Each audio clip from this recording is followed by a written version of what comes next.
Le lancement d'un produit, c'est vraiment le moment de vérité. Et pour ça, il y a une plateforme qui fait rêver tout le monde, Product Hunt. Allez, aujourd'hui, on va décortiquer comment transformer cette opportunité en une vraie stratégie gagnante. Alors parlons de ce fameux Product Hunt. C'est un nom qui, pour beaucoup de créateurs de produits, est à la fois synonyme de rêve et, on va pas se mentir, un peu de cauchemar aussi.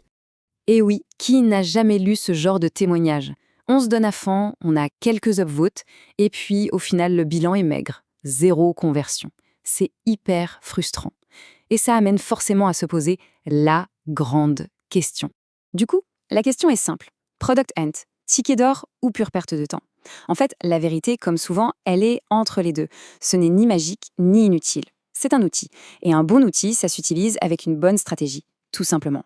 Pour bien comprendre, il faut se rappeler ce qu'est Product Hunt à la base. Une sorte de terrain de jeu pour les passionnés de tech.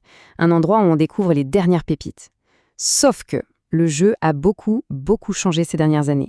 Et quand on dit que ça a changé, regardez ce chiffre. Plus de 200 produits lancés chaque jour. Autant dire que débarquer la fleur au fusil en espérant être vu, ça ne marche plus du tout. Et c'est exactement pour ça qu'on parle de stratégie. Un lancement qui cartonne, ça ne s'improvise pas avec des petits hacks de dernière minute. Non, ça se construit. C'est le fruit d'une réflexion solide menée bien avant le fameux jour J. Bon, alors, concrètement, ça veut dire quoi? Avant même de penser au lancement, il y a 3 questions, 3 piliers stratégiques auxquels il faut absolument répondre. C'est vraiment la base de tout. Parce que, soyons clairs, la plateforme idéale dépend à 100% de l'objectif. Si on cherche à acquérir plein de nouveaux utilisateurs, alors oui, Product Hunt, c'est le roi. Mais attention, si le but c'est de récolter du feedback super pointu ou de commencer à bâtir une vraie communauté, eh bien il y a peut-être mieux. Des endroits comme Betalist ou des subreddits bien ciblés sont souvent bien plus efficaces pour ça. Ok, la stratégie est claire, l'objectif est défini. Maintenant, on passe à l'action. On prépare son arsenal pour le jour du lancement. Et voilà, le fameux starter pack du lancement parfait. Il faut que tout soit nickel.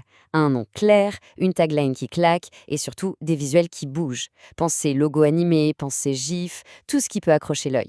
Et là, cerise sur le gâteau, une petite offre spéciale pour la communauté.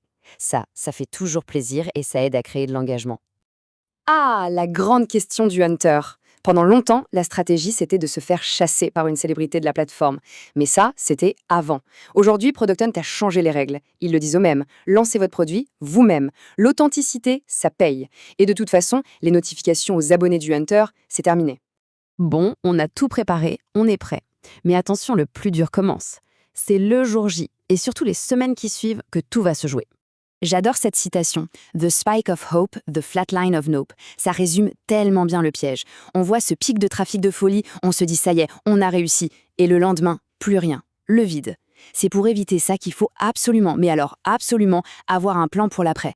Et pour parler concret, rien de mieux qu'un exemple. On va décortiquer le cas de Plausible Analytics. C'est un lancement réussi, mais qui nous remet bien les pieds sur terre. Alors, premier constat, sur tout le mois de lancement, Product Hunt est devenu leur source de trafic numéro 1.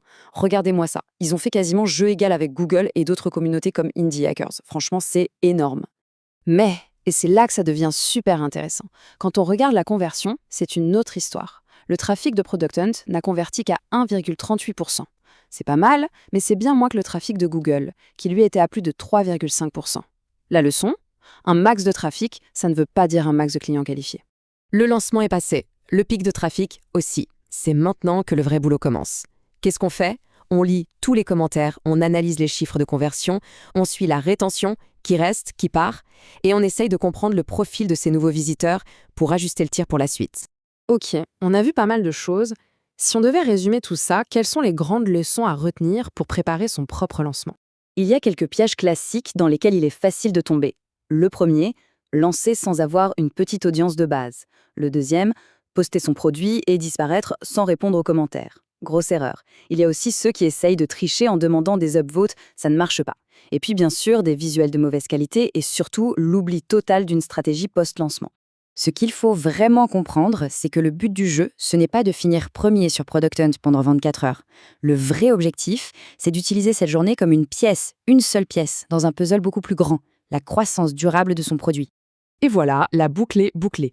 Tout nous ramène à cette question finale la plus importante de toutes. Le lancement, c'est un pic, c'est un sprint, c'est génial. Mais après ce pic, comment on transforme ça en marathon? Quelle est la stratégie pour la suite?